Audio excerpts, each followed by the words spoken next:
Vous levez pour que nous entrions directement dans la parole. Je crois que vous êtes heureux d'être dans la maison du Seigneur. Moi aussi, je suis heureux d'être ici.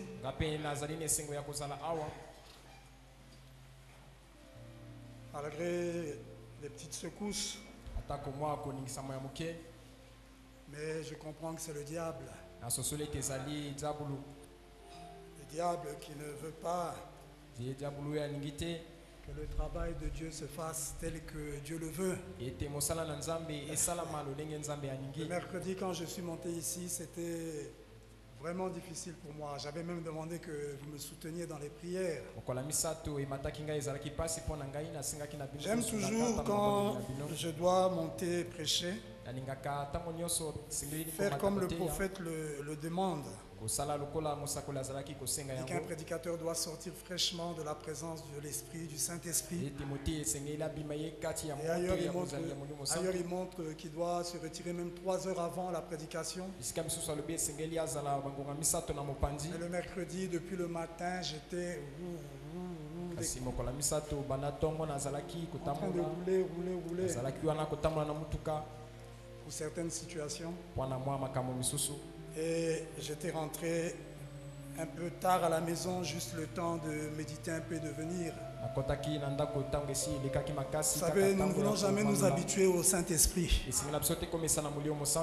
Nous voulons toujours nous préparer d'une certaine manière.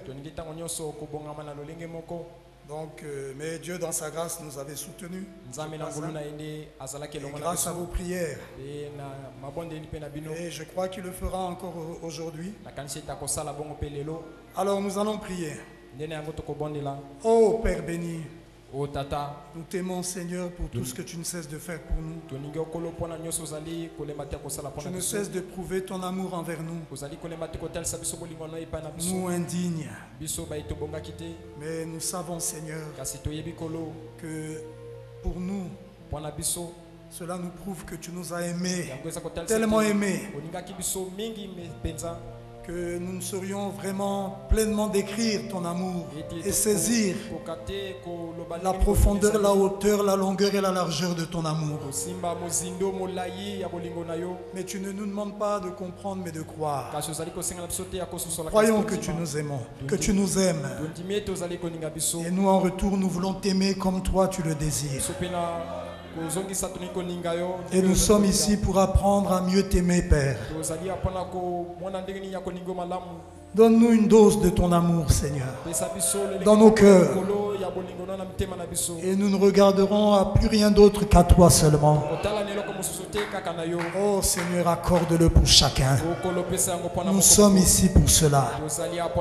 Bénis ton peuple. Bénis la parole, les écritures que nous allons lire. Viens nous parler, Seigneur. Bénis ton serviteur Ludovic et toute sa famille. Bénis ton serviteur Massama Grégoire. Là-bas au loin, sois avec lui. Bénis-le, toute sa famille. Et tous les offices dans notre église. Ainsi, conduis-nous, Seigneur. Et accomplis le but pour lequel tu nous rassembles ce soir. Qu'aucun de nous ne sorte d'ici le même, Père. Mais que nous sortions d'ici transformés à ton image. Car c'est dans ce but que tu nous as envoyé ta parole. Au nom du Seigneur Jésus-Christ. Amen. Alors nous allons ouvrir nos Bibles en 1 Jean chapitre 4. Je suis monté à l'avant plus tôt que prévu. Ah bon, excusez-moi.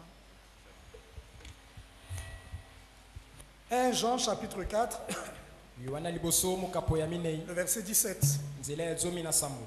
Et ensuite nous lirons Deutéronome 11. Verset 14. Et enfin nous lirons Jacques chapitre 5. Au verset 17. Mais rappelez-vous notre écriture de base. C'est Lévitique 23. Là où nous puisons notre sujet. 1 Jean chapitre 4.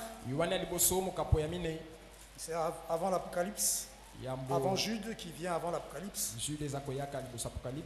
Et nous lisons le verset 17.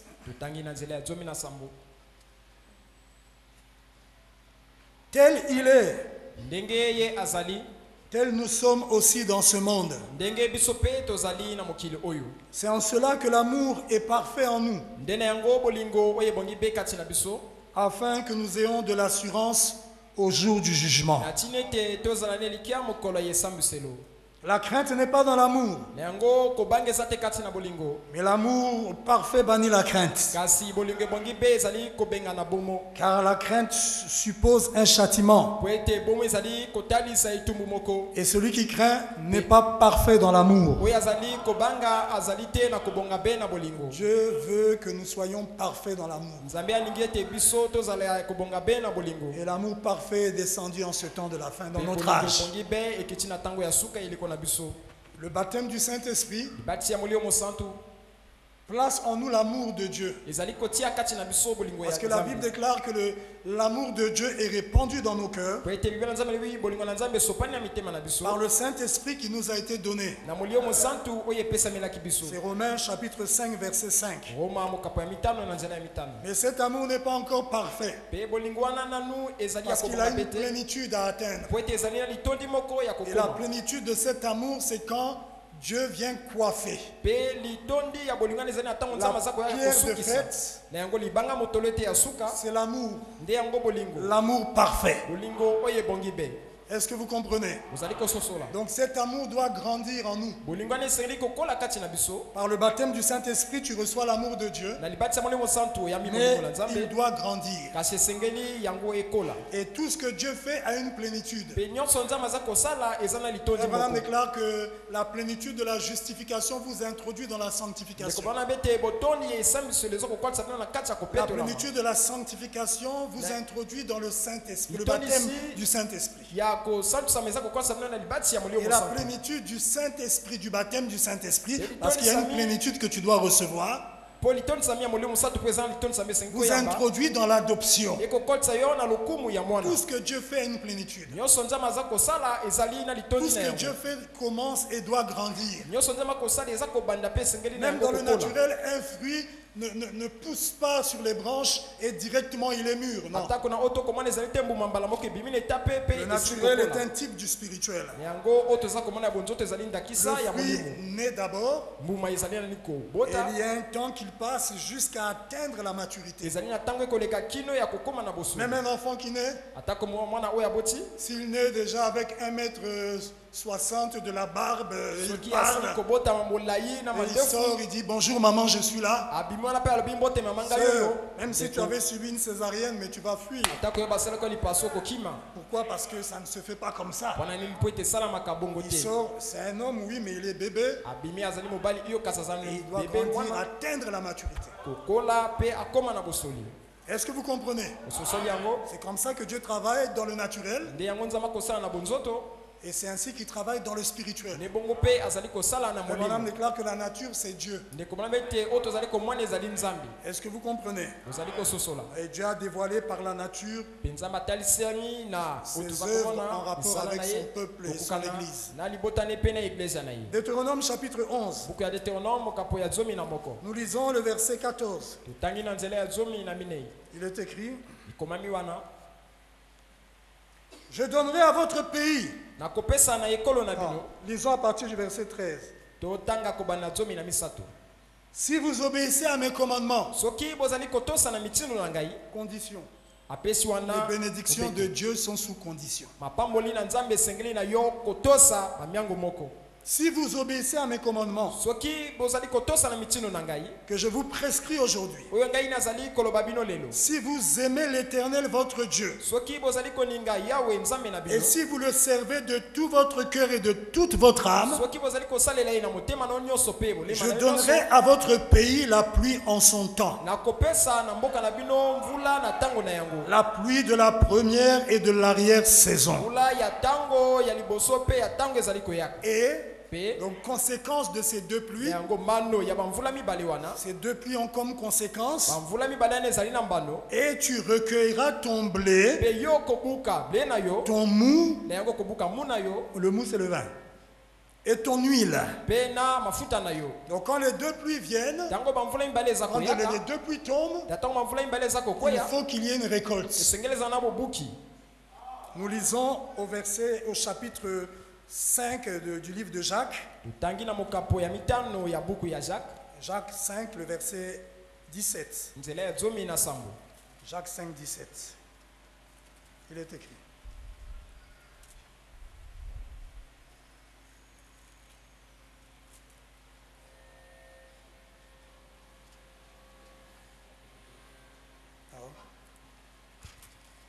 Excusez-moi. Oh non, Jacques 5, verset 7. C'est pas 17, c'est 7. Soyez donc patients, frères, jusqu'à l'avènement du Seigneur. Voici le laboureur attend le précieux fruit de la terre, prenant patience à son égard, jusqu'à ce qu'il ait reçu les pluies de la première et de l'arrière-saison. Là, il parle dans le naturel. Et maintenant, il met ça maintenant en rapport avec nous. Verset 8. Vous aussi, donc c'est-à-dire comme le laboureur, vous aussi, soyez patients, affermissez vos cœurs, car l'avènement du Seigneur est proche. Il est parlé de l'avènement. Et nous verrons ce que le prophète déclare au sujet de l'avènement. Cet avènement du Seigneur nous apporte les deux pluies. Je parle de l'avènement. Il est vrai que l'avènement, dans certains contextes, c'est la venue. Mais dans certains contextes, l'avènement, c'est la parution. Prions. Seigneur, bénis ta parole. Nous nous attendons à toi, Seigneur. Te disons merci de tout notre cœur pour tout ce que tu feras pour nous, pour tout ce que tu nous diras. Au nom du Seigneur Jésus-Christ. Amen. Veuillez vous rasseoir, mes bien-aimés. Alors, nous sommes en train de poursuivre notre sujet. Et nous allons, je pense, aujourd'hui commencer par, ou plutôt entamer déjà ou bien introduire les pluies. Peut-être que nous n'avons pas l'occasion d'entrer en profondeur, mais juste introduire sur les deux pluies. Rappelez-vous, c'est la fête des tabernacles ou la fête de la récolte. Et nous allons voir que pour qu'il y ait récolte, il faut deux pluies. Mais nous avons montré le mercredi que le premier tabernacle que Dieu a eu au commencement, dans la Genèse, là-bas à l'alpha, alpha signifie commencement. Ce premier tabernacle-là, au commencement de la création de Dieu, le commencement de la première création, parce qu'il y a une nouvelle création qui a commencé quand l'ange a parlé à Marie et que le corps Jésus a été formé en elle. Frère Branham déclare dans l'exposé, c'était le nouveau commencement ou le commencement de la nouvelle création. Mais le commencement de la première création, c'est en Genèse, quand Dieu s'est créé un corps, un tabernacle. Et ça, c'est le commencement de la première création. Et nous avons dit que ce premier tabernacle-là nous a démontré dans quel genre de tabernacle Dieu allait vivre dans le temps de la fin au temps de l'oméga. Parce que l'alpha, c'est le commencement. Et la fin, c'est l'oméga. Alpha et oméga, c'est l'alphabet grec. La première lettre grecque et la dernière lettre, qui signifie commencement et la fin. Donc l'alpha, Dieu dans un tabernacle montre ce que serait l'oméga. Ça serait Dieu dans des tabernacles. Et l'alpha nous a montré les caractéristiques du premier tabernacle que Dieu avait eu. Mercredi, nous avons parlé de 5 caractéristiques. Et ce tabernacle-là avait une forme humaine. Ce tabernacle était un corps parole. Ce tabernacle était lumière. Ce tabernacle reflétait les 7 couleurs de l'arc-en-ciel. Et ce tabernacle pouvait parler. Et la chose qui était prononcée arrivait à être créé. Et nous avons montré que ces 5 caractéristiques-là nous démontrent le genre de tabernacle qu'il aura au temps de la fin, à l'oméga, dans notre âge et de nos jours. Ça montre où tu dois aller, à quelle étape tu dois arriver. Vous devez savoir ce que Dieu veut de nous. Ne venons pas à l'église à l'aventure. Venez à l'église avec un but. Quel but? Le but de Dieu. Si tu viens à l'église avec des buts qui ne sont pas les buts de Dieu, sache que Dieu ne fera jamais ta volonté. Mais toi, tu es censé observer et obéir à la volonté de Dieu. Et c'est alors que Dieu accomplira ce que tu désires. Si c'est conforme à sa parole. Car il a dit, faites de l'Éternel vos délices. Et il te donnera, fais de l'Éternel tes délices. Et il te donnera tout ce que ton cœur désire. Et la condition pour qu'il le fasse, fais d'abord de l'Éternel tes délices. Donc le but de Dieu pour nous dans notre âge, c'est que nous parvenions à manifester, à remplir toutes les 5 caractéristiques dont nous avons parlé. Parce que nous sommes à la fête de la récolte, où la semence qui a été présentée dans la Genèse, au livre des semences, la semence parole qui était au commencement n'était pas des explications, mais c'était un tabernacle, un corps. Et si ce corps c'était la semence, alors c'est qu'à la fin, à l'oméga, le même genre de semence doit être reproduit. Et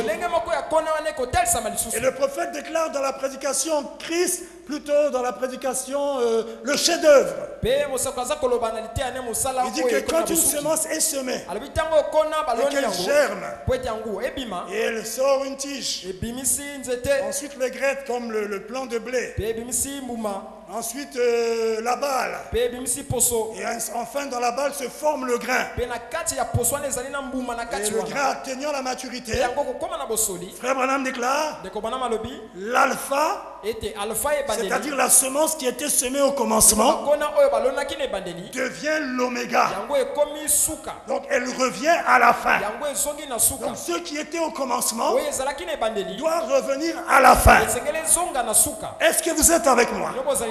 Maintenant, Dieu nous a démontré quel genre de tabernacle il voulait avoir. Et c'est ce genre de tabernacle qu'il a placé sur la terre en Éden. Parce que Adam était un tabernacle de Dieu en Éden avant la chute. Adam était un tabernacle de Dieu. Et Adam avait manifesté ces 5 caractéristiques que nous avons vu avec le premier tabernacle. Le premier tabernacle avait une forme humaine. Et Adam aussi était un humain. Donc c'est cette caractéristique était déjà accomplie. Deuxièmement, le premier tabernacle était un corps parole.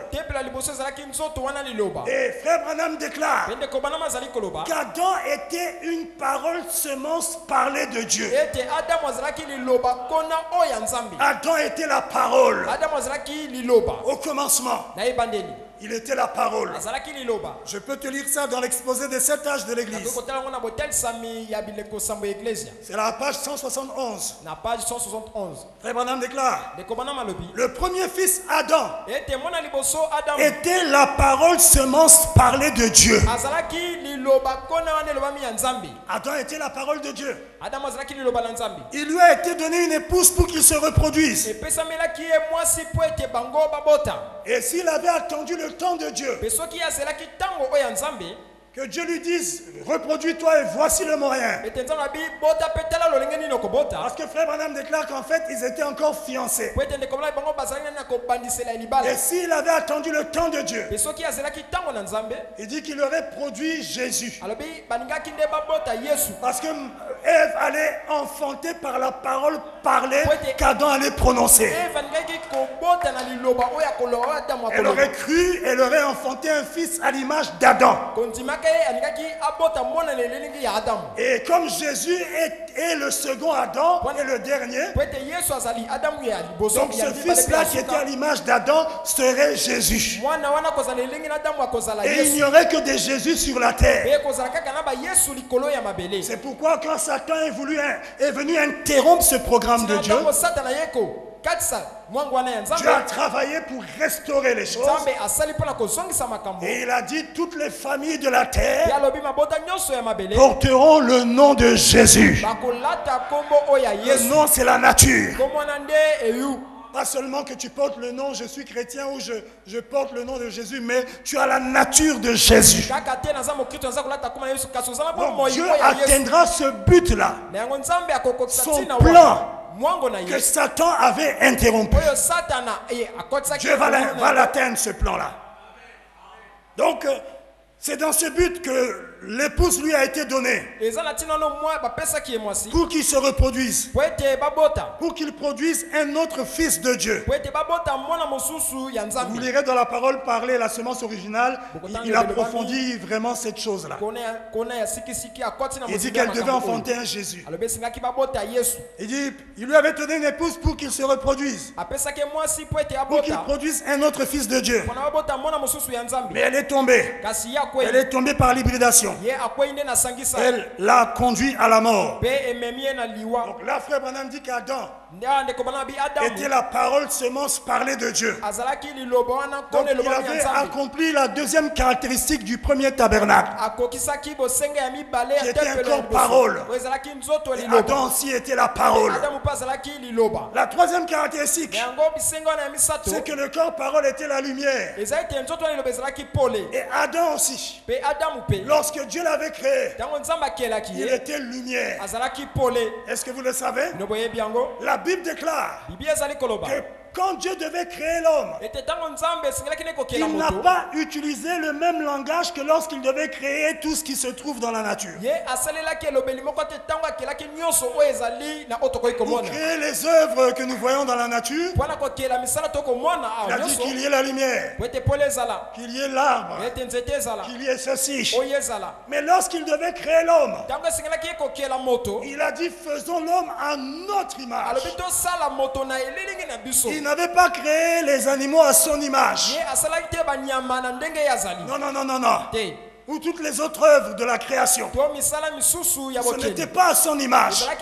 Mais quand il en vient à la création de l'homme, Genèse 1, 27, 28, faisons l'homme à notre image et à notre ressemblance. Pour qu'il ait l'homme sur la terre, il y a eu 2 actes. Le premier acte, c'était la création. Et le deuxième acte, c'était une formation. Dieu avait créé l'homme en tant qu'être spirituel. Frère Branham ailleurs, il dit qu'il avait créé son âme par la parole parlée. Et il avait dit, faisons l'homme à notre image. Et cet homme à l'image de Dieu n'était pas le corps physique, mais c'était l'être spirituel. C'était l'âme de l'homme. L'âme de l'homme a été créée à l'image de Dieu. Tandis que le corps de l'homme a été formé à l'image du corps des animaux. C'est pourquoi en tant qu'homme de chair, nous sommes des mammifères à sang chaud. En tant qu'homme de chair, nous sommes des animaux. Mais ce qui fait la différence avec les autres animaux, c'est que dans l'homme, Dieu a placé une âme. Et cette âme est à sa ressemblance. Quand il a dit faisons l'homme à notre image, Branham dit qu'il crée l'âme de l'homme. Mais il ne l'avait pas créé n'importe comment. C'était par la parole parlée. Mais écoutez, qu'est-ce qu'il dit? Faisons l'homme à notre image. Donc l'homme devait être créé à l'image de Dieu. Donc Dieu voulait spirituellement reproduire un autre lui-même. Parce que Frère Branham déclare dans la prédication l'âge de l'église de Laodicée. Pas l'exposé, mais la prédication, l'âge. D'Éphèse plutôt. Il dit qu'est-ce qu'une image? C'est quelque chose qui ressemble à une autre chose. Donc Dieu voulait un être qui lui ressemble, avec qui il devait communier. C'est la même chose qui s'est passée quand Adam était formé et qu'il trouvait qu'il était seul et que Dieu a fait passer devant lui des animaux par paire. Et pendant qu'il donnait les noms aux animaux, il était à la recherche de quelqu'un qui lui ressemble, parce qu'il voulait avoir un compagnon ou une compagne à son image. Adam ne pouvait pas communier avec quelque chose qui n'était pas à son image. Mais il n'a pas vu parmi les animaux quelqu'un qui lui ressemble. Et Dieu avait fait passer les animaux devant lui à dessein. À dessein. Dans un but qu'il avait fait passer les animaux devant lui. Parce que le premier qui voulait que Adam ne soit pas seul, c'était Dieu lui-même. Parce que c'est Dieu qui avait déclaré, il n'est pas bon que l'homme soit seul. Et il dit, je lui ferai une aide comment? Semblable à lui. Donc une aide qui soit à son image. Mais même si c'était le désir de Dieu, il fallait que Dieu crée aussi en Adam ce désir. Et comment il a créé ce désir? Il a fait passer les animaux devant Adam. Or les animaux étaient mâles, femelles, en couple. Et lorsqu'Adam réalise que les animaux sont en couple, il s'est dit, mais comment moi je suis seul? Et le désir est monté. Quelquefois les désirs que tu as révèlent que le temps de Dieu est là. C'est pourquoi un chrétien doit surveiller ses désirs. Surtout quand tu as le Saint-Esprit dans l'âme. Veille sur les désirs qui montent dans ton cœur. Quelquefois ça peut être la volonté et le temps de Dieu pour toi. Et lorsqu'il a fait passer les animaux devant Adam, à la fin l'homme était triste. Il n'a pas vu une aide semblable à lui. Et alors Dieu a vu, maintenant je peux faire. Il a endormi. Il a opéré Adam. Il a tiré une côte et la chair. Il a pris une partie de son esprit. Et il a fait la femme. Et lorsqu'Adam s'est réveillé, il a dit, voici cette fois celle qui est os de mes os, chair de ma chair. On l'appellera femme. Voici cette fois celle qui est à mon image. On l'appellera femme. Femme, c'est le mot hébreu qui signifie Isha. Et ça signifie un autre moi-même. Donc vous voyez que ce qui s'est passé avec Adam et Ève, c'est ce qui s'était passé avec Dieu. Quand il devait créer l'homme, il a dit faisons l'homme à notre image. Il a créé son âme. Il a manifesté l'âme de l'homme. Mais écoutez, il avait dit qu'il devait être à son image. Oh, comment, à quel état était Dieu? Rappelez-vous, nous voyons la troisième caractéristique. Le tabernacle au commencement était lumière. Et Adam aussi était lumière. Il a dit faisons l'homme à notre image. À quel état était Dieu lorsqu'il devait créer l'homme? Il était à quel état? Oh, parlez fort. Il était à l'état lumière. Il était la colonne de feu. Et lorsqu'il a créé l'homme à son image, il a fait de l'homme aussi une lumière. Spirituellement parlant, il a créé à son image. L'âme de l'homme était au commencement la lumière. Est-ce que tu es avec moi? Amen. Mais c'est quand l'âme de l'homme a péché, quand on l'a placé dans la chair, que Frère Branham déclare que l'âme de l'homme a été gâtée. Et que les ténèbres, l'obscurité se sont infiltrées dans l'âme de l'homme. Et la lumière avait fui l'âme de l'homme. Et au commencement, l'âme de l'homme était lumière. Est-ce que tu es avec moi? Je peux aussi te démontrer ça d'une autre manière. Parce que tout ce que Dieu fait, même dans le naturel, dévoile ce qu'il allait faire dans le spirituel. Frère Branham déclare quand Dieu a dit que la lumière soit, et la lumière fut. Frère Branham déclare, ailleurs il montre ça, qu'il a créé le soleil. Et un atome a commencé à tournoyer.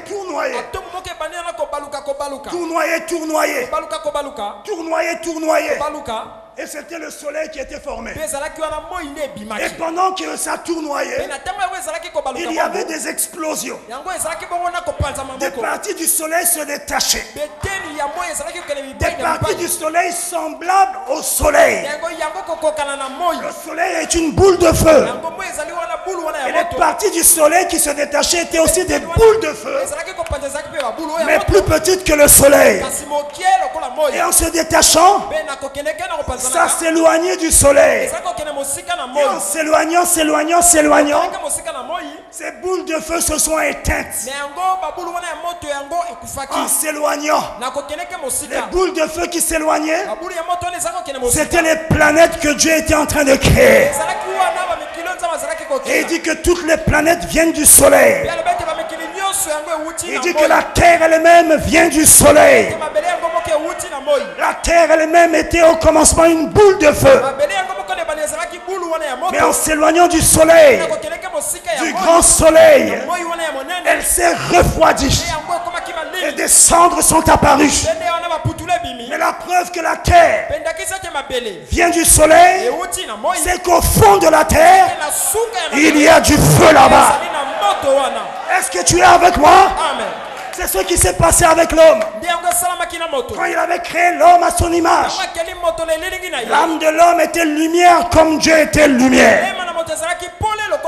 Et lorsque l'homme a été placé dans la chair et que l'homme a péché, il s'est éloigné de Dieu. En s'éloignant de Dieu, les ténèbres ont pris place dans son âme. Mais la preuve qu'une personne, que l'homme était au commencement, l'âme de l'homme était au commencement comme Dieu, c'est que dans l'âme d'un élu, même s'il est dans le monde, il y a une étincelle de vie. Or l'étincelle, c'est quoi? La lumière. Est-ce que vous êtes avec moi? Est-ce que vous comprenez? Au commencement, l'âme de l'homme était Dieu. Parce que Dieu avait dit, faisons l'homme à notre image. Et le prophète dans l'âge d'Éphèse, il déclare, une image, c'est quelque chose qui ressemble à une autre chose. L'homme, par son âme, ressemblait à Dieu. Est-ce que tu es avec moi? Nous allons lire pour appuyer ça. Frère Branham déclare, dans la parole faite chair, et c'est le 3 octobre 54. Paragraphe 212. Mais un être humain peut être changé d'un porc en un agneau. Parce qu'il a une âme faite à l'image de Dieu. Donc quand Dieu a dit faisons l'homme à notre image, ce n'était pas le corps de chair, mais il parlait de l'âme. Et l'âme créée par Dieu au commencement était à son image à lui. Donc l'homme créé à l'image de Dieu était lumière. Et il ressemblait à celui qu'il avait créé. Dieu avait créé un être qui lui ressemblait. Un être lumière. Dieu avait donné à l'homme une partie, une portion de son esprit. Une partie de sa vie. L'homme au commencement avait le Saint-Esprit. Oui. Le Saint-Esprit, ce n'est pas quelque chose d'aujourd'hui ou depuis la Pentecôte seulement. Oui, il est revenu à la Pentecôte. Parce que si ce n'est pas ça, alors pourquoi le prophète déclare que le plan de la rédemption nous ramène à ceux qui étaient Adam? Tout ce qu'il avait perdu, c'est ce à quoi Dieu nous ramène. Bon, si nous on a le Saint-Esprit alors que lui il n'avait pas, alors nous avons plus que ceux qu'il avait. Non, le plan de la rédemption nous ramène à ceux qu'il avait. Adam avait le Saint-Esprit. Dans l'Éden de Satan, frère Branham déclare qu'il était voilé par le Saint-Esprit. Il avait un voile spirituel. Il y a plein de citations. Mais maintenant ce Saint-Esprit là n'était pas à cette époque-là un sceau. C'est pourquoi il pouvait le perdre. Et Dieu avait voulu qu'il le perde pour manifester son plan de rédemption. L'homme avait perdu la vie éternelle. Mais de nos jours, quand Dieu scelle une âme, il ne vous scelle pas jusqu'à ce que vous péchiez, mais il vous scelle jusqu'au jour de votre rédemption.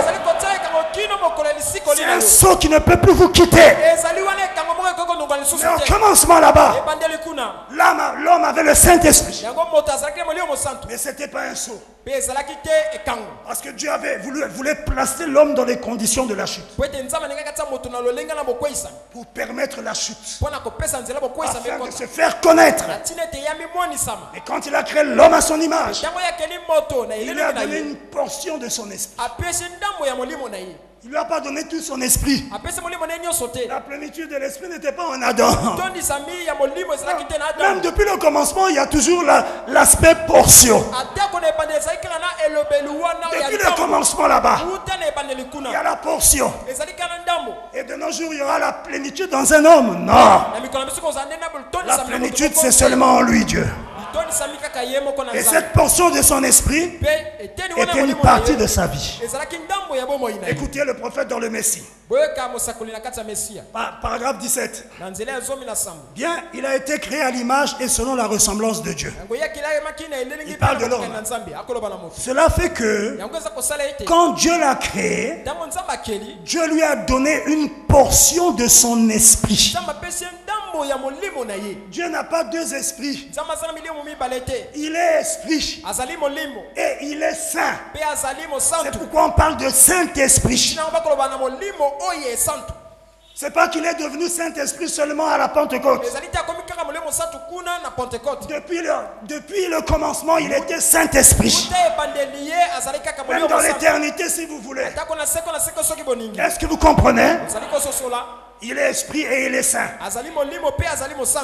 Et remarquez, quand Dieu l'a créé, Frère Branham déclare, Dieu lui a donné une portion de son esprit, une partie de sa vie, car il était selon la ressemblance et à l'image de Dieu.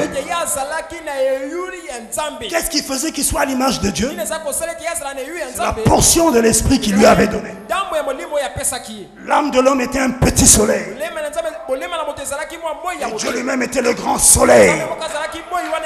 Or, l'esprit de Dieu qui lui avait donné, même si c'était une portion, la vie de Dieu qui lui avait donné, la vie éternelle qui lui avait donné, c'est ça la lumière de Dieu. Frère Branham déclare dans le Messie toujours, paragraphe 20. Bon, bien. Nous sommes faits de lumière. Il dit ce corps-là est fait de lumière. Mais là, il met lumière avec S. Et il va expliquer. En nous, il y a la lumière cosmique. Ça, c'est dans la chair. Notre corps est constitué de plusieurs matériaux. Des éléments chimiques. On parle de 16. Et parmi ces 16, il y a la lumière cosmique. Et il dit que c'est ça qui fait que quand on te prend une radio,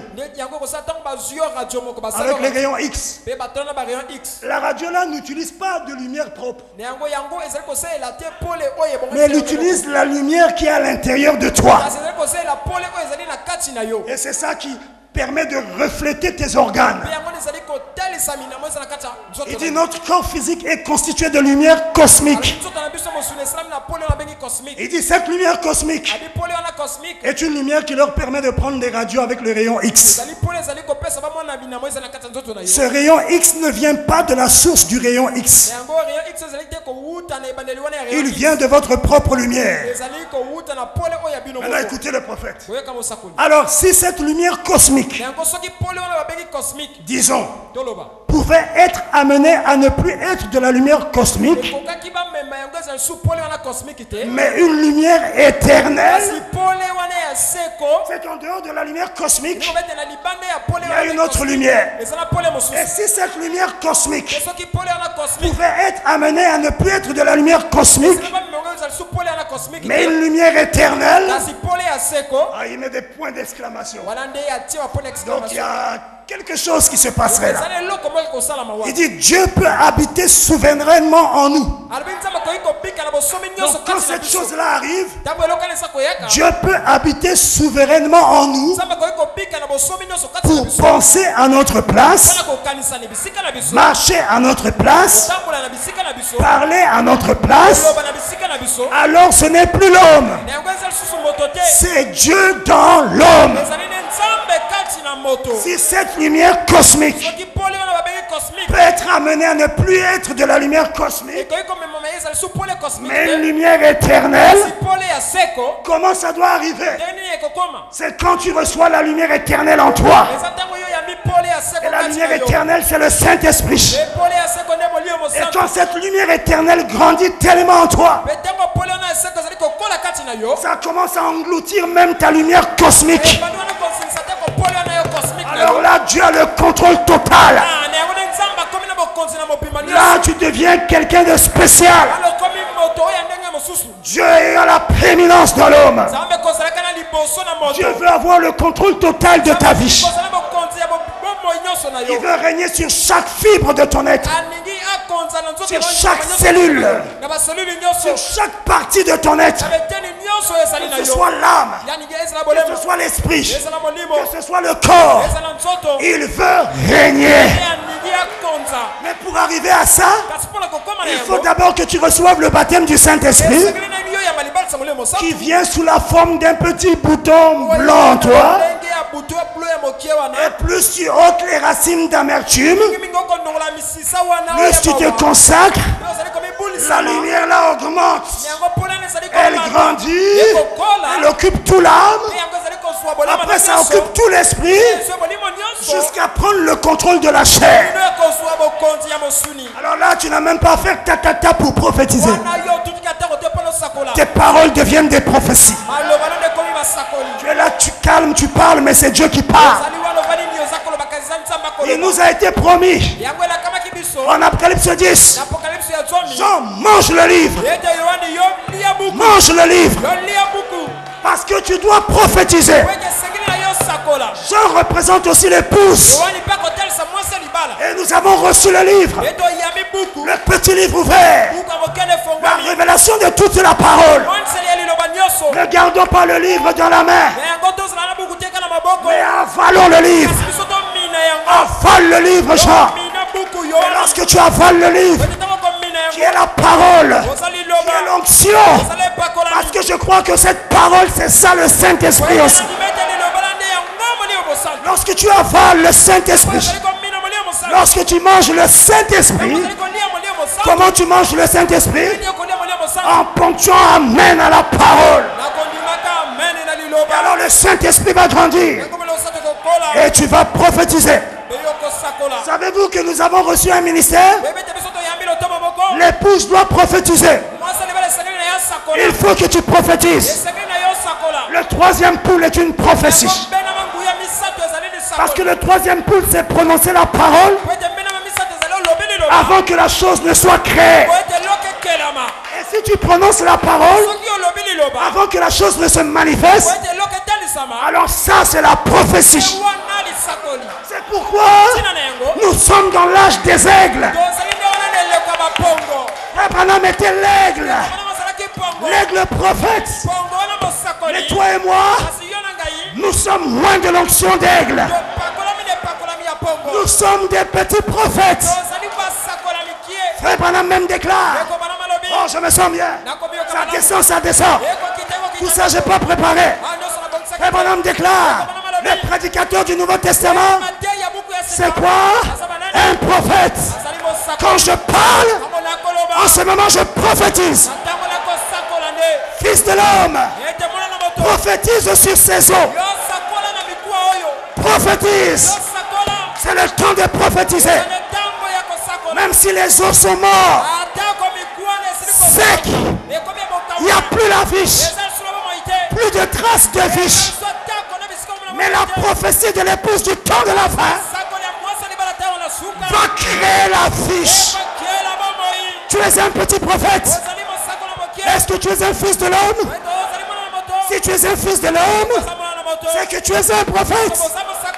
Car la Bible déclare: la terre, Dieu l'a donnée au fils de l'homme. Si tu n'es pas fils de l'homme, tu ne vas pas hériter de la terre.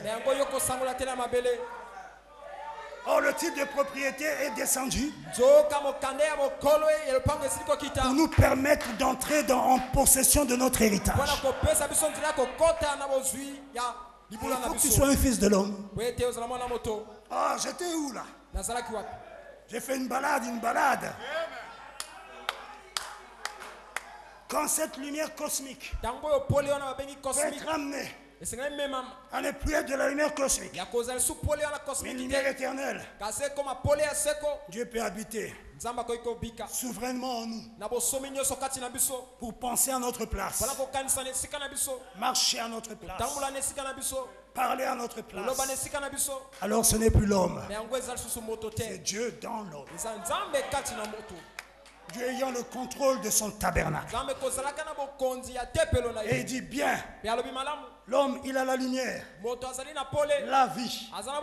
la vie éternelle, c'est la lumière de Dieu qui demeure dans l'homme. Est-ce qu'Adam avait la vie éternelle? Dieu lui avait donné une portion de son esprit, une partie de sa vie. Et cette vie était conditionnée. Il ne devait pas manger de l'arbre de la connaissance de Dieu. Quand il a désobéi, il a perdu la vie éternelle. Il a perdu le Saint-Esprit. La lumière a quitté son âme. Et lorsque la lumière quitte, c'est les ténèbres qui remplacent. Dans l'attitude, et qui est Dieu? Péché le 15 août 50. Paragraphe 20. Bon, lisons déjà directement là au milieu. Et après que cet homme eut péché, il a gâché cette âme. Les ténèbres, l'obscurité y est entrée. Est-ce que vous comprenez? Le péché a fait qu'il gâte son âme. Il gâche son âme. La lumière l'a quitté, les ténèbres sont entrées. Mais malgré ça, il y avait une étincelle au fond. C'est ça qui démontre notre origine. Cette étincelle de vie n'est pas dans tous les hommes. Il y a deux genres de personnes sur la terre. Il y en a qui ont cette étincelle de vie dans l'âme. Il y en a qui n'en ont pas. Est-ce que tu es avec moi? Il y en a qui ont cette étincelle. Mais il y en a qui sont vides. La semence du serpent n'a pas l'étincelle de vie dans son âme. Il n'y a pas cette parcelle de vie en elle. Mais s'il y a cette parcelle de vie en toi, quel que soit le degré du péché dans lequel tu étais, et si tu es un prédestiné élu à la vie éternelle, pas élu à la vie éternelle mais élu à l'enlèvement, parce que la vierge folle aussi recevra la vie éternelle mais après, mais elle ne sera pas enlevée. Et Frère Branham déclare que les vierges folles sont des fils de Dieu aussi. Mais si tu es fils de Dieu prédestiné à l'enlèvement, quels que soient les binkoko, tu connais pas les binkoko? Ah, toi tu n'étais pas à Pointe-Noire là-bas. Les totems, ça c'est en Munkutuba. Ah, en Kituba. Quels que soient les binkoko qu'on a eu à faire mettre sur toi. Mais si dans ton âme, il y a une parcelle de vie, cette étincelle, même si tu te retrouves dans la mer, lié par les esprits des sirènes, quel que soit le temps que tu as mis dans ces histoires-là, si dans ton âme, il y a une étincelle de vie, lorsque ton âme va croiser la parole, cette étincelle de vie va jaillir. C'est comme la femme samaritaine. Elle était prostituée, mais elle était une élue.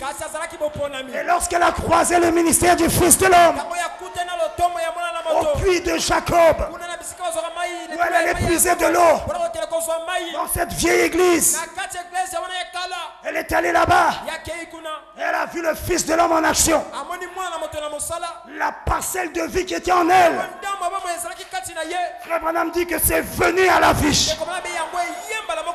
Quand le temps sera là, quels que soient les démons qui t'ont lié, que tu n'arrives pas à vaincre, mais quand le temps sera là, et que la parole va accomplir son œuvre en toi, les binkoko, les sirènes, tous les liens de famille vont plier bagage. Ce message apporte une délivrance totale. Dieu ne délivre pas à moitié, mais il délivre totalement. Et nous sommes dans l'âge de la délivrance totale. C'est pourquoi ne te décourage pas. Même si tu ne vois encore rien, 2 ans, 3 ans, persévère. Le Dieu qui t'a appelé est fidèle. Il ne peut pas échouer dans son plan, dans son programme. Si tu t'abandonnes à sa volonté, si tu te soumets à sa parole, l'œuvre qu'il a commencé, il va l'achever. Quels que soient les liens, il n'y a pas un lien qui soit plus grand que notre Seigneur. Notre Seigneur est le Tout-Puissant. Et ce message est tout-puissant. Parce que c'est Dieu lui-même. Mets seulement le message dans ton cœur. Aime le message. Crois le message. Obéis. Même si tu as chuté, relève-toi. Dis à Dieu, je t'aime. Je ne veux pas cette vie-là. Sois sincère. Persévère. Un jour, il descendra sur les ailes d'une colombe. Et lui-même va te délivrer. Toi-même, tu ne peux pas te délivrer. Si nous pouvions nous délivrer, Jésus ne serait pas mort à la croix. Il n'est pas venu pour rien. Il est venu pour te délivrer. Il a besoin des malades.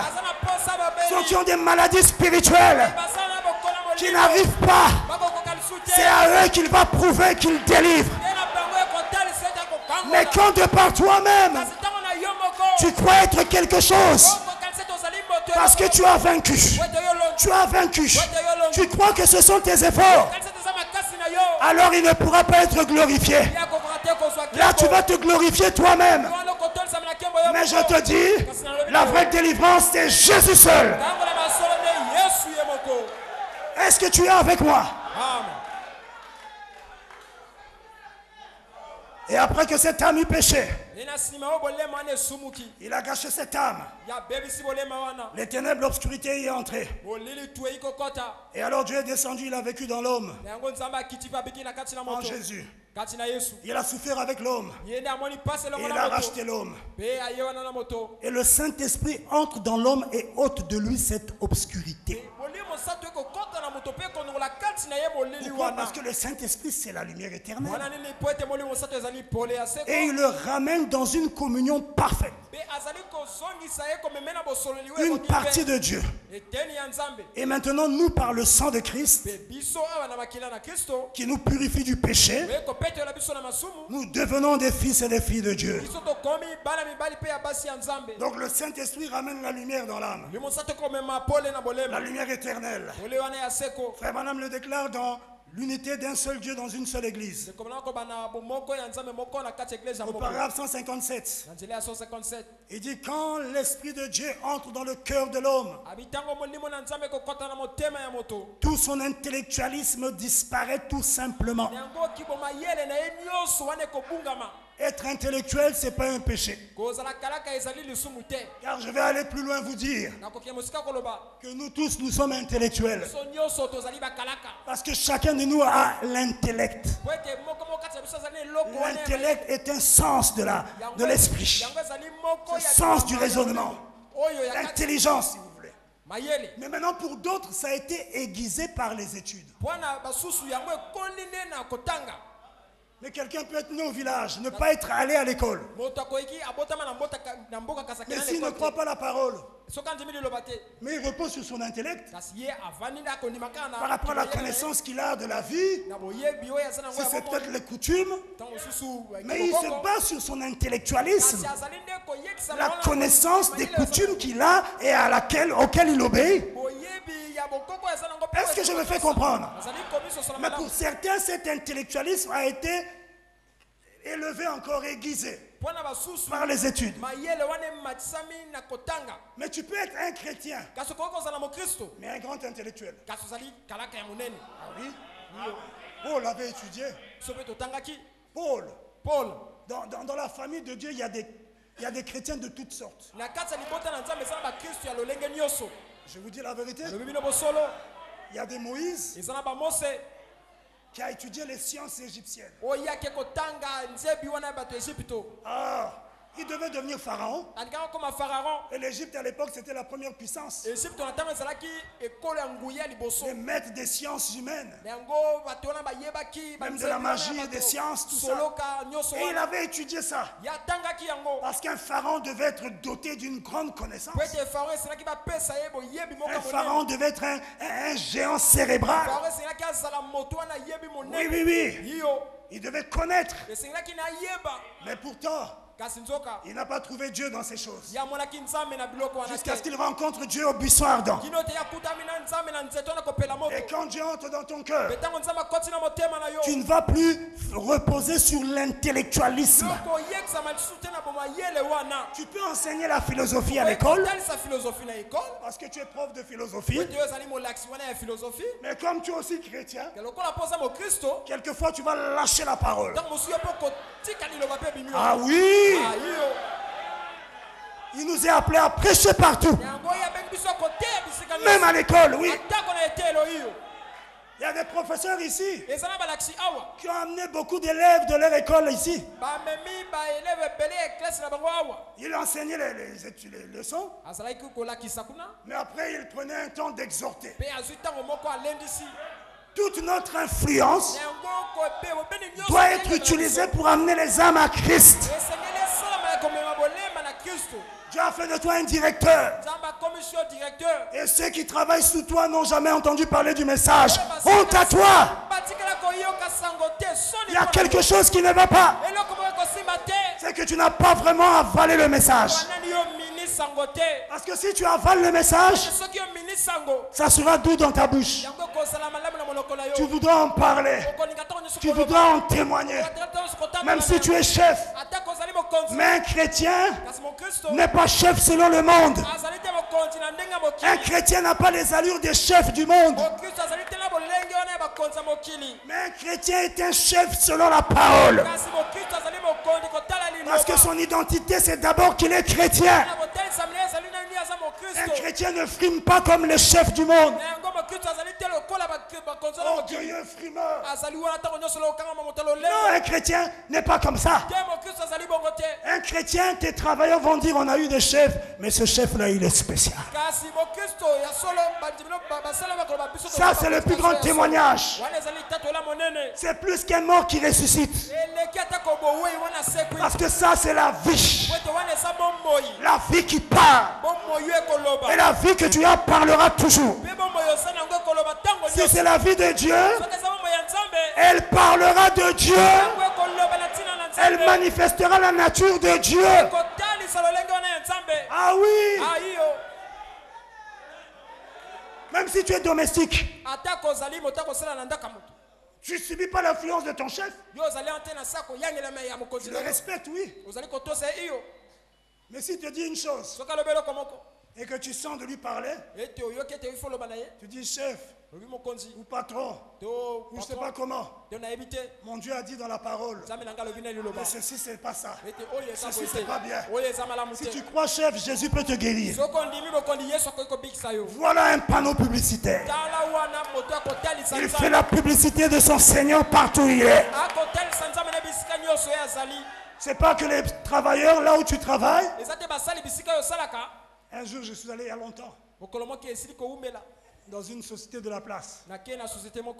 J'avais rendez-vous avec un frère qui était ici. Il était chef dans cette société. Et pendant que j'attendais, j'entendais la secrétaire parler avec un autre. Il était passé. Et la secrétaire dit, avec toutes les femmes qu'il a, la pagaille qu'il fait. J'avais entendu. J'ai dit, frère là, le monde sait si vous lui appartenez. Et le monde sait si tu ne lui appartiens pas. Deux natures différentes. Tu peux tout montrer ici. Oh, tu sautes, tu tombes. Tu peux même courir, faire 15 fois le tour de l'église. C'est bien. Mais c'est pas ça. Tu vas t'enlever. C'est la vie que tu mènes.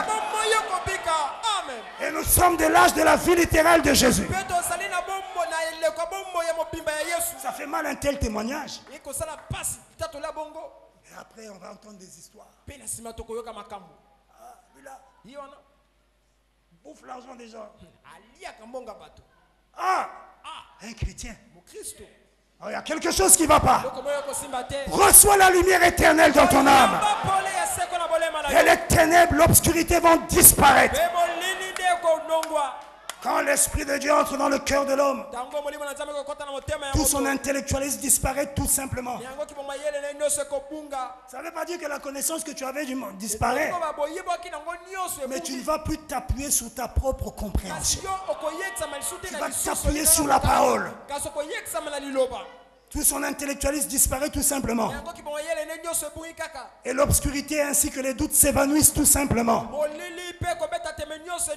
Et on ne peut plus retrouver cela. Car il n'y a plus de place pour cela. La lumière a rempli son âme.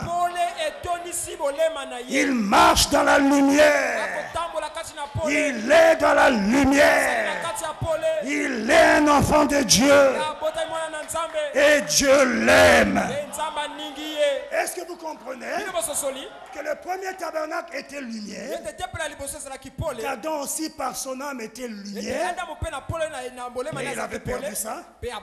Et nous avons dit quatrièmement, le tabernacle là-bas reflétait les 7 couleurs de l'arc-en-ciel. Et les 7 couleurs là sont les 7 couleurs parfaites. Il dit que c'est la perfection de Dieu qui se reflète au travers de ces 7 couleurs. 7, c'est le chiffre de la perfection. Et la perfection de Dieu est reflétée au travers de 7 couleurs. Et l'homme aussi au commencement, il était parfait. Oui. Adam était parfait. C'est le prophète qui le dit. Adam était parfait au commencement. Tu ne peux pas me dire qu'Adam n'était pas parfait. Mais la rédemption nous ramène à ce qu'il était. À tout ce qu'il avait perdu. La rédemption ne nous ramène pas seulement à ce qu'ils avaient à la Pentecôte. L'âge de la Pentecôte n'est pas l'âge de la perfection. La rédemption nous ramène à ceux qui avaient Adam, mais en passant par la Pentecôte. Tu ne peux pas sauter la Pentecôte, tu n'y arriveras pas. En ce temps de la fin, le messager Malachie 4 nous ramène à la foi apostolique, la foi des pères. C'est juste. Mais il avait une autre mission: révéler les mystères de cette tonnerre. Et c'est ça qui nous ramène à ceux qui étaient Adam avant la chute. Le titre de propriété restauré. Est-ce que vous comprenez? Adam était parfait. Il reflétait les couleurs de l'arc-en-ciel. Il avait la foi. Il avait la connaissance. Il avait toutes les vertus. La foi, la vertu, la connaissance. La tempérance, la patience, la piété. L'amour fraternel. Il était adopté. Oui. Il était parfait. Et cette couleur de l'arc-en-ciel parle de la perfection de Dieu. Écoutez, questions et réponses sur les Hébreux. Partie 2. Paragraphe 383. Et Dieu dans ce grand esprit, nous l'avons décrit comme étant les 7 couleurs de l'arc-en-ciel. Évidemment, l'arc couvrirait la terre s'il ne touchait pas la terre. Ce n'est qu'un cercle d'eau à la courbure de la terre qui produit cela. Mais alors, comme Dieu est éternel, il était aussi le parfait. Donc les 7 couleurs de l'arc-en-ciel représentent la perfection de Dieu. L'amour parfait, la paix parfaite, la joie parfaite. Il dit tous les 7 esprits. Et là, ailleurs, il dit que c'est les 7 fruits de l'esprit se sont manifestés. Et ces 7 esprits constituaient Dieu. Ils étaient la perfection. Tout ce qui est en dehors de cela est une perversion de cela. Maintenant écoutez, paragraphe 384. Il parle de la perfection de Dieu. Il parle des 7 couleurs. Maintenant, le seul moyen pour nous de revenir à la perfection, c'est de revenir à cela. Il faut ces 7 couleurs. Oui, oui, oui, c'est ça la perfection de Dieu. Et alors nous arrivons à la perfection. Nous avons la vie éternelle, sans fin, ou sans quoi que ce soit. C'est simplement pour toujours. La vie éternelle. Maintenant, vous lirez aussi Hébreux chapitre 6. La 3e partie. Au paragraphe 628. Il dit là. Il dit tout ce grand arc-en-ciel, je prends à la fin, était devenu une théophanie, faite à l'image de l'homme. Il continue. Maintenant écoutez, Adam était parfait. Frère Branham déclare, dans la parole parlée, la semence originale. Paragraphe 45. Bon, et alors, après avoir fait l'homme à son image, à lui, 3 points de suspension, il le créa à l'image de Dieu. Bon, après avoir fait ça, donc créer l'homme à son image, écoutez, maintenant ne manquez pas ceci. Après que Dieu eut fait son homme à son image, à lui, par sa propre parole parlée, alors c'était là l'homme parfait. Dieu était parfait. À l'état lumière, les 7 esprits, qui sont les 7 fruits, reflétant les 7 couleurs. Et il dit, créons l'homme à notre image. Donc, je fais un autre moi-même. Il devait être aussi parfait. Adam était parfait. Il dit, c'était là l'homme parfait. Et il dit, donc persévérant, du 19 juillet 62, paragraphe 5. 19 juillet 62, paragraphe 5. Je vais à la fin. Adam, c'était l'homme le plus parfait qui ait pu vivre en dehors de Christ. En effet, Christ, il était le second Adam. L'homme le plus parfait. Donc l'Adam du commencement était parfait. C'est quoi le second Adam, Jésus? C'est aussi parfait. Est-ce que vous comprenez? Donc il reflétait les couleurs de l'arc-en-ciel, les 7 vertus. Et la 5e chose, tout comme le tabernacle du commencement, avait le pouvoir de la parole parlée. Il parlait et la chose était créée. Adam aussi pouvait parler. Et la chose se faisait. Frère Branham déclare dans l'approche à laquelle Dieu a pourvu pour la communion. Du 9 juillet 60. Paragraphe 27. Oh, je peux bien voir Adam et Ève parcourir le jardin alors que les vents soufflaient. Ève, la petite épouse, disant, oh Adam, le vent est très fort. Alors Adam se tournait vers le vent et il disait, silence. Et le vent, à vos ordres, chef. Il savait qu'Adam était le chef. Il était Dieu amateur, un petit Dieu amateur. Dieu était le Dieu de l'univers. Adam était le Dieu de la terre. Et là, et frère Branham déclare, voyez, l'homme était en fait créé pour être un Dieu. Savez-vous cela? Jésus a dit, s'ils ont appelé ceux à qui la parole de Dieu venait, c'était les prophètes. S'ils étaient des dieux, alors comment pouvez-vous me condamner quand je dis que je suis le fils de Dieu? Les prophètes étaient considérés comme des dieux. Il a été donné à l'homme. Il a été fait un Dieu à un degré moindre. Il lui a été donné un domaine sur la terre. C'est pourquoi le monde gémit aujourd'hui dans l'attente de la pleine manifestation des fils de Dieu. Parce que le monde sait ce qu'était l'homme au commencement. Mais quand il voit ce que nous sommes, c'est que le monde est devenu, la terre gémit. Elle veut revenir à ce qu'elle était au commencement, avec un Adam qui était un Dieu sur la terre. Il dit que la création entière gémit.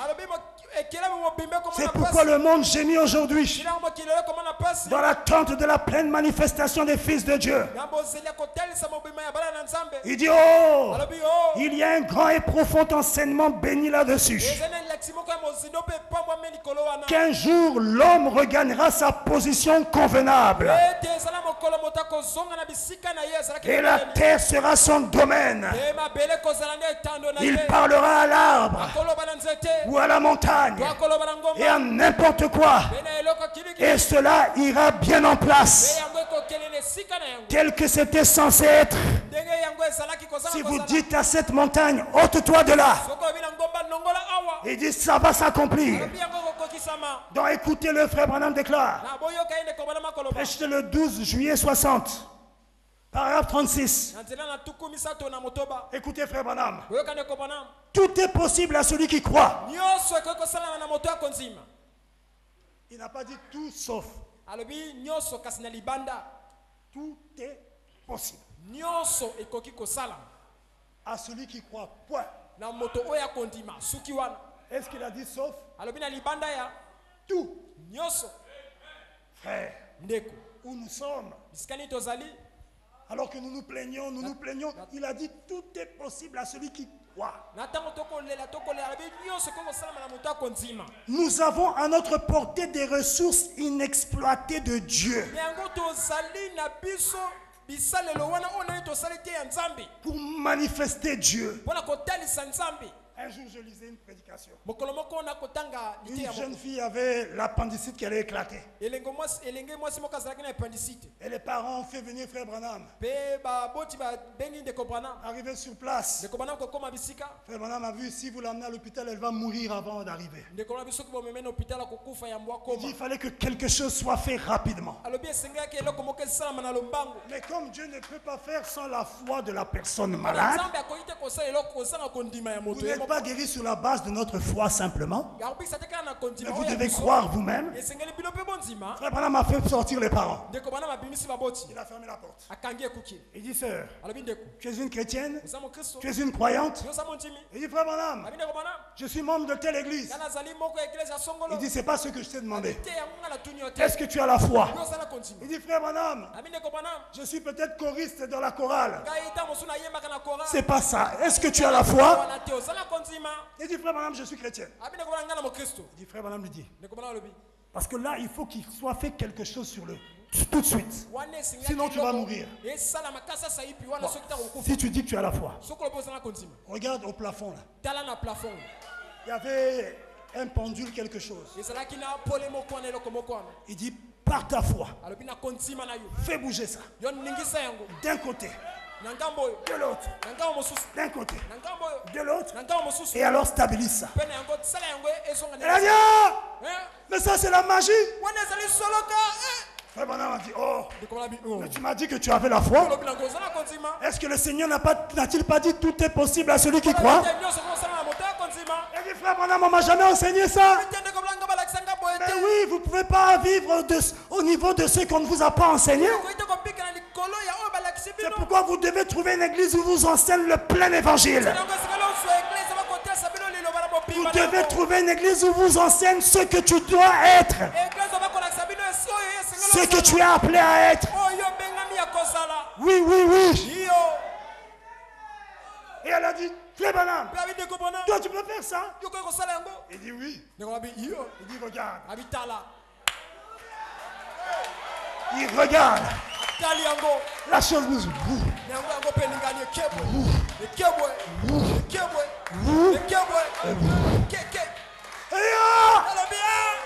Oui, c'est la foi. Frère Branham déclare, si vous avez la foi et que vous allez à l'église et que tu réalises que tu as oublié ton bic, si tu as la foi, tu peux faire que ton bic quitte la maison ça vient d'entrer dans ta poche. C'est pas la magie. C'est le vrai mysticisme. Et c'est à cela que Dieu nous appelle. Nous avons des ressources inexploitées. Nous avons été pervertis. Nos canaux étaient obstrués. Mais si nos canaux peuvent être débouchés, et qu'on peut revenir à notre place. Oh, ton quartier va bouger. Ta famille va te traiter de magicien. Il a dit, c'est pas la magie. Je suis un mystique. Un mystic man. Les vrais mystiques, c'est pas les sorciers. Les vrais mystiques, c'est pas les magiciens. Nous sommes les vrais mystiques.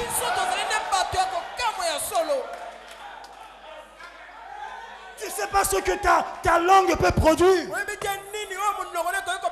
Je me souviens toujours de ce témoignage. Le diacre qui vient dans mon bureau à la fin de la réception. Il dit, pasteur, en tout cas c'est trop. Ma grand-mère là, voilà ce qu'elle fait. Elle menace notre foyer. Elle attaque tout ça, elle-même nous l'a dit. Une sorcière. Elle a même dit elle nous a même lancé un défi. Je ne sais pas pourquoi tout d'un coup j'ai eu une colère. Je dis quoi? Elle ne sait pas que Dieu peut la retirer. Je dis frère, prions. Je lui ai imposé les mains. J'ai chassé les esprits là. Sur lui et sa famille. Je prends ma voiture, je rentre. Même pas 30 minutes. Je suis dans la rue pour garer dans mon garage.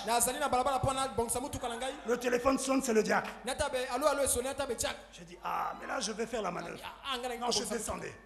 Après j'ai pris. Du pasteur! Pasteur!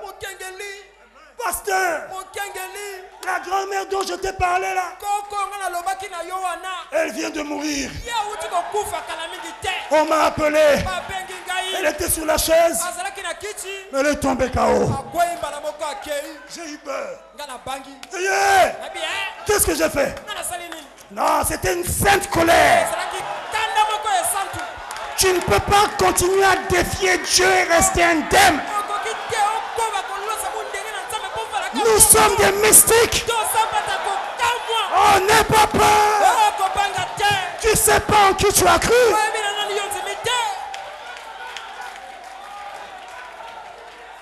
C'est pourquoi ne sois pas négatif. Aie pitié des gens. De nature, je ne suis pas comme ce jour-là. Sortir de l'ordinaire. Mais j'ai compris que c'était Dieu. Le diacre était fatigué. Il dit, pasteur, c'est tout, voilà. Ce qu'elle a fait à la maison, voilà ce qu'elle est sur ma femme. Et elle nous a lancé un défi. Il dit quoi? Quoi? Elle croit que... Elle ne sait pas que Dieu peut la retirer. Bon, prions. Je n'ai pas dit, oh Dieu, retire-la, non. Je dis bien que toutes les attaques quittent le feu. Certainement, ça fait un retour à l'envoyeur. Comme un boomerang. Vous lancez là et puis ça revient. Ne joue pas avec ta langue. Surtout si tu as le Saint-Esprit. Quand tu parles, c'est tout comme la divinité qui parle. Béni ne maudit pas. Mais si Dieu veut maudire, lui-même il va maudire aussi. Hein? Est-ce que vous êtes avec moi? Je finis la citation. Nous avons à notre portée des ressources inexploitées de Dieu. Lorsque Frère Branham a opéré ce miracle, la soeur a crié. Frère Branham, c'est la magie. Du non, c'est la foi. Elle a vu quelque chose qu'elle n'avait jamais vu. Elle a compris que c'était la parole. Ça a élevé sa foi. Frère Branham a prié pour elle. L'appendicite est partie. Mais s'il avait prié sans qu'elle ait la foi, ça allait produire rien. Elle allait mourir. Tu dois avoir la foi. Écoutez. Nous sommes fils et filles de Dieu. Quand Dieu créa l'homme, il le créa un Dieu. Il lui donna le règne sur la terre. Mais par sa déchéance, il fit tomber cela. Mais ce qu'il a perdu par Adam lui a été restitué par Christ. Il a dit, si tu dis à cette montagne, ôte-toi de là et que tu ne doutes pas dans ton cœur, mais que tu crois que ce que tu as dit s'accomplira, tu pourras recevoir ce que tu as dit. Il dit tout. Quoi que vous désirez, quand vous priez, croyez que vous recevez cela et vous la recevrez. Il dit Amen. Il nous a restitué tout ce qui était perdu en Adam. Maintenant, mais aujourd'hui, nous pensons qu'aller à l'église, à inscrire, nous pensons qu'à aller à l'église, à inscrire notre nom dans le registre, à être immergé ou aspergé ou quoi que ce soit seulement, à serrer la main à l'assemblée au pasteur, que ça règle la question. Et alors nous sommes arrivés à la Pentecôte. Nous recevons le Saint-Esprit. Il est descendu sur nous. Nous nous sommes mis à parler en langue et à louer Dieu. Et la puissance de Dieu est descendue. Nous avons parlé en langue. Nous les avons interprétés. Fait de fortes déclarations et de prophéties. Cela paraissait bien. Mais nous nous sommes simplement arrêtés. Oh, j'ai reçu le Saint-Esprit dans l'âme. C'est bien. Mais tu t'es arrêté. Il dit non. Cela n'est que le commencement. Le Saint-Esprit dans ton âme, c'est le commencement. Continuez simplement d'avancer.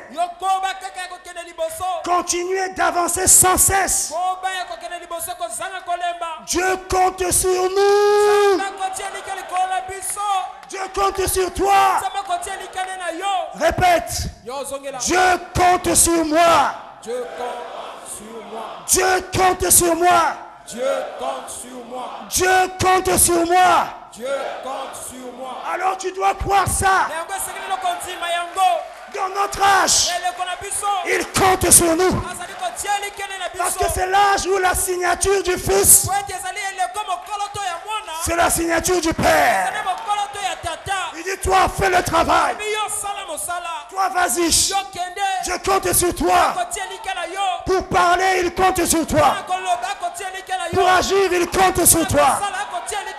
Pour aller prier pour quelqu'un, il compte sur toi. Pour guérir un malade, il compte sur toi. Pour chasser un démon dans une maison, il compte sur toi. Il n'a plus de mains que nos mains. Il n'a plus de pieds que nos pieds. Nous sommes dans l'âge où le ciel compte sur nous. Comment tu vis? Comment tu représentes Dieu? Abraham dit, dans le fondement fondamental pour la foi, honte à nous de la manière dont nous représentons Dieu. Nous regardons à Élie, à Moïse, en disant que, oh oui, c'était des grands, mais ils n'avaient pas la présence que nous avons. Ils n'avaient pas les promesses que nous avons. Nous sommes dans une alliance qui a des promesses plus certaines. Des promesses plus précieuses. Nous avons les promesses d'être comme Jésus dans cet âge. Nous devons prendre la place de Jésus. Parce que Jésus veut que toi et moi le représentions par le caractère, par la bonne vie, par la puissance. Il veut que tu le représentes. Est-ce que tu veux le représenter? Est-ce que tu le veux? Sors de la négligence. Sépare-toi du péché. Il ne pourra rien faire si tu ne te sépares pas totalement. Il a dit, sortez du milieu d'elle, mon peuple. Et je vous accueillerai. Vous serez pour moi des fils et des filles. Et je serai pour vous un père. Il veut être un père pour toi. Même si tu as perdu tes parents, sache que tu es un père. Tu es un père. C'est celui qui t'a envoyé sur la terre. C'est celui qui t'a envoyé sur la terre. Lui ne t'abandonnera jamais. Même si tes parents t'ont renié à cause du message. Ton papa t'a dit tu n'es plus mon fils. Tu n'es plus ma fille. À cause de la parole. Mais tu es un père. Il a dit je ne vous abandonnerai jamais. Je ne vous délaisserai point.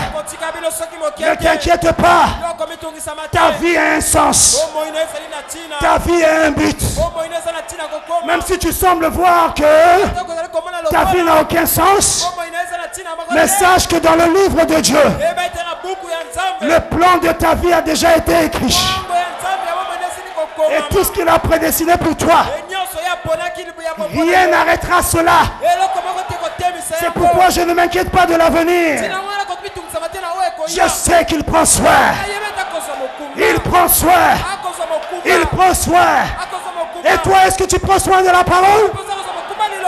Même s'il y a la crise. Mais oh mon Dieu, il n'y a pas la crise. Il prend soin. Je ne sais pas ce que je deviendrai. Mais je sais une chose. Il a pour moi des projets de paix et non de malheur. Et tout ce qu'il a résolu pour moi, rien ne va arrêter ça. Rien ne va arrêter le plan de Dieu pour ta vie.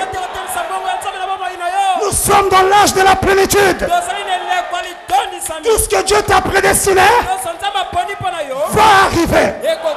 C'est la récolte dans ta vie. La récolte dans tes affaires. La récolte dans ta marche. La récolte dans ta vie spirituelle. Les promesses qu'il a faites, tu vas les moissonner. Je ne suis pas comme ça. Mais je suis dans la joie. Et je dis merci Seigneur.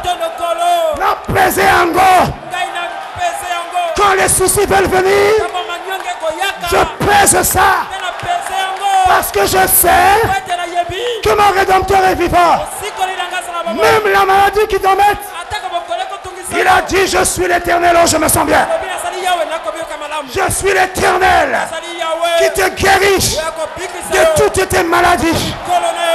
Il y a de l'espoir. Il y a la promesse. Alors il y a la foi. Il y a la promesse. Alors la victoire est là. Nous ne combattons pas pour la victoire. Mais je combats déjà dans la victoire. Même si je ne vois pas l'issue, je ne vois pas la solution, mais je sais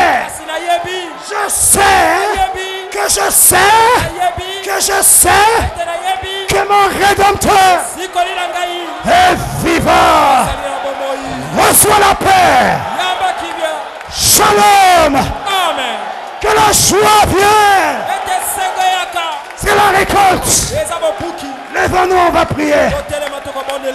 Ah, vous êtes déjà debout? Alors restons debout.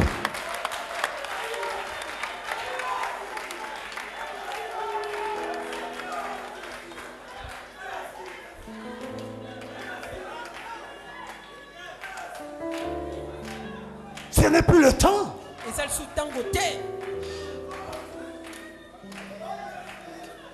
D'être plaintif, frère. Madame déclare, j'ai horreur d'une personne plaintive. Quelqu'un qui se plaint toujours, plainte. Ah. Mais tu es comment toi? Avec un tel message, de telles promesses, et tu te plains. Ah. Comment ça? Tu devais être dans la joie. Quand tu as la foi, tu es dans la joie. Parce que la foi ne voit pas à l'opposition. La foi ne regarde pas aux circonstances. La foi ne regarde pas la montagne. Mais elle voit au Dieu qui est derrière la montagne.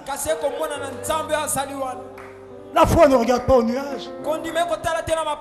Même si les nuages sont sombres en ce moment dans ta vie. C'est tellement sombre dans ta vie. C'est dur, tu ne sais même plus s'il y a une solution. Ne t'inquiète pas. C'est sombre, oui. Mais pourtant il fait jour. Ça signifie que le soleil brille au-delà des nuages. Le temps viendra où les nuages seront dissipés. Console-toi dans la parole. Ton Dieu est réel. Ton Dieu est vivant. Crois-le. Dépose-lui tes fardeaux.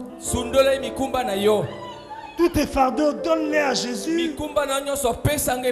Pourquoi tu les portes alors qu'il veut les porter pour toi? Jusqu'à quand tu vas comprendre ça?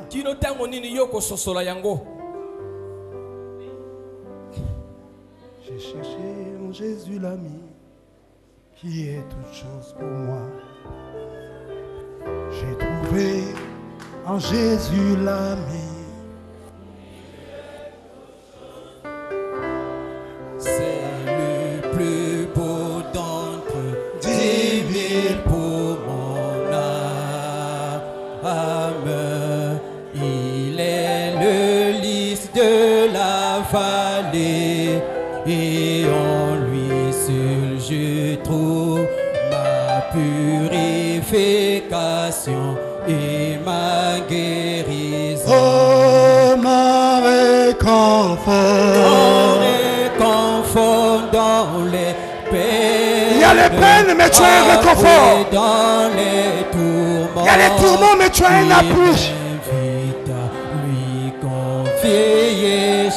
Confie-lui chacun de tes soucis. Alléluia, la brillante étoile du matin, le lys de la vallée, c'est le plus beau d'entre 10 000 poumons. Oh, mon réconfort dans les peines, appui dans les tourments. Il m'invite à lui confier chaque souci. Alléluia, la brillante étoile du matin, le lys de la vallée, c'est le plus beau d'entre 10 000 pour mon âme. Il a pris et porté sur lui tous mes soucis. Il a pris tes soucis, tes peines. Tes puissances dans les dons. Pourquoi tu veux vivre avec ces soucis-là? Qu'est-ce qu'il n'est pas capable de faire pour toi? Et ôter de mon cœur mes idoles, par sa puissance il m'égare.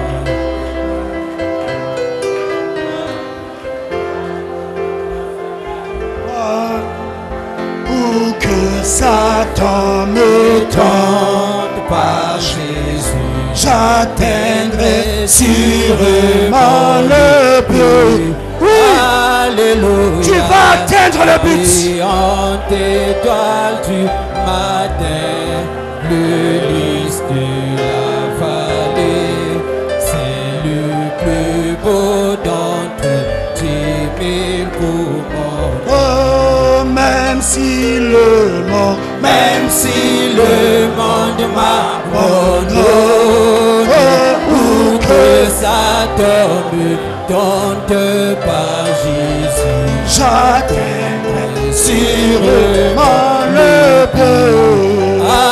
Alléluia, la brillante étoile du matin, Le lys de la vallée, c'est le plus beau d'entre 10 000 pour mon âme. Que chacun s'adresse au Seigneur. Tu atteindras le but. Tu es fait pour atteindre le but. Tu es destiné à cela. Ta prédestination, ce n'est pas l'échec. Tu vas atteindre le but. Tu vas atteindre la raison pour laquelle il t'a envoyé. Crois cela. Réclame les promesses. Mets-toi en ordre. Et crois de tout ton cœur. Il ne peut pas échouer, que chacun parle à Dieu.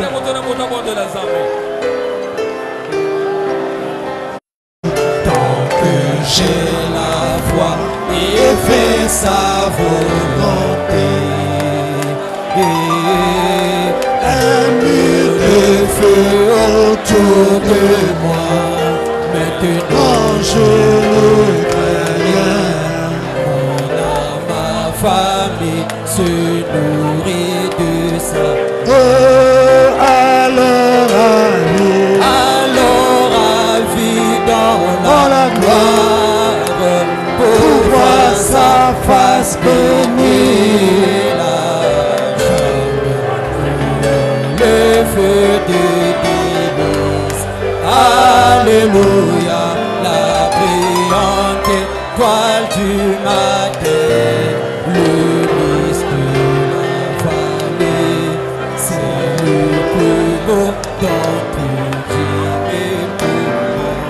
Prions le Seigneur.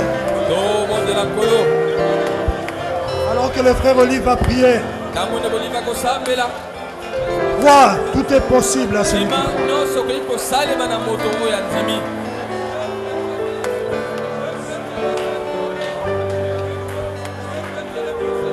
Prions le Seigneur.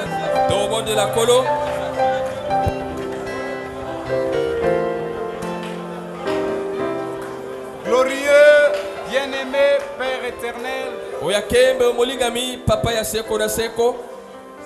Dieu tout-puissant, Maître de l'univers,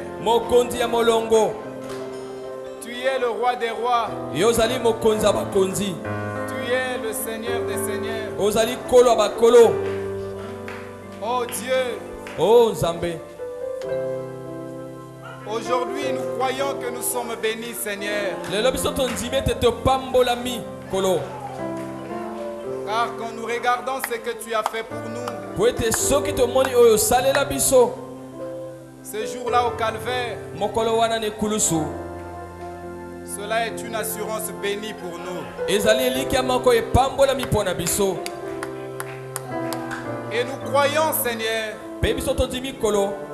Satan ne peut pas nous l'arracher. Car ce jour-là, sur le calvaire, tu as crié, Seigneur, tout est accompli.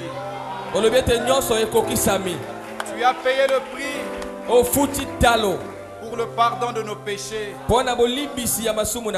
Tu as payé le prix pour notre délivrance, pour notre guérison.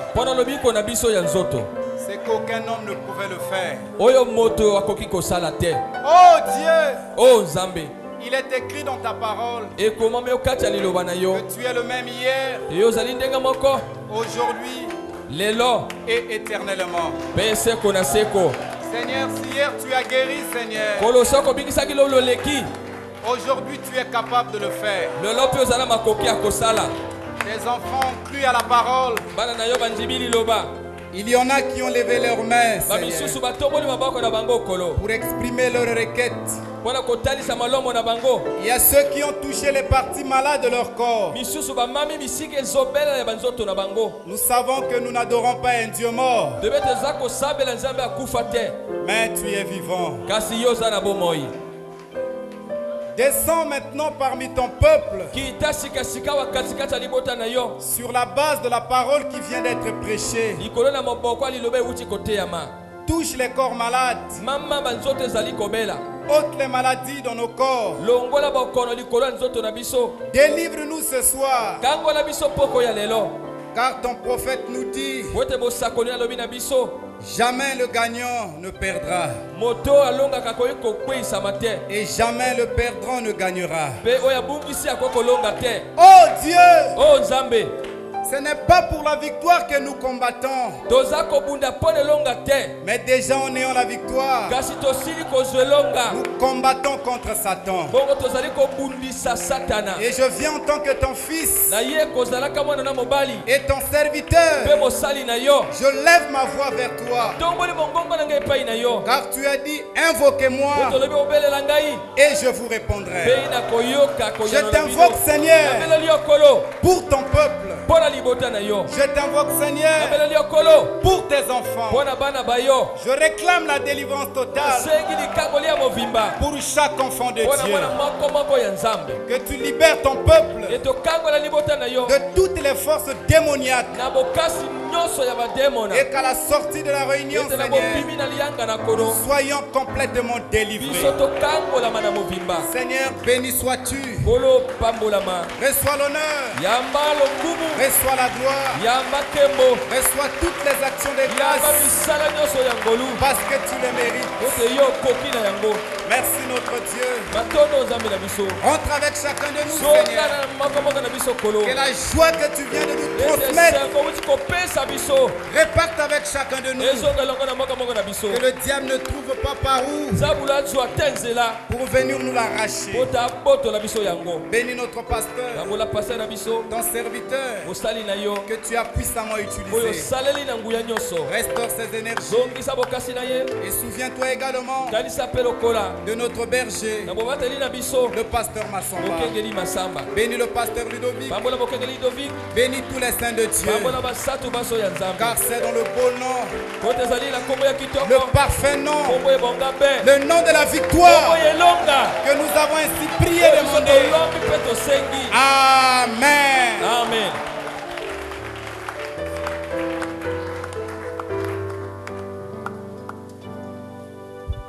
Dieu bénisse le frère Olive. Nous sommes arrivés à la fin de la réunion. Je vous invite à vous saluer les uns les autres.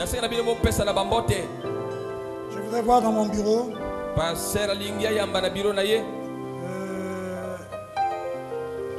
vais lire la liste, il y a 3 personnes. Bien aimé, j'avais rendez-vous avec toi aujourd'hui. Toi, c'est le fils au frère Eli. Tu montes dans mon bureau. Le frère Mbika Evrad et le frère Mbou James ainsi que le frère Eli. Je dis le frère Eli, son fils. Je vous recevrai dans mon bureau tout à l'heure.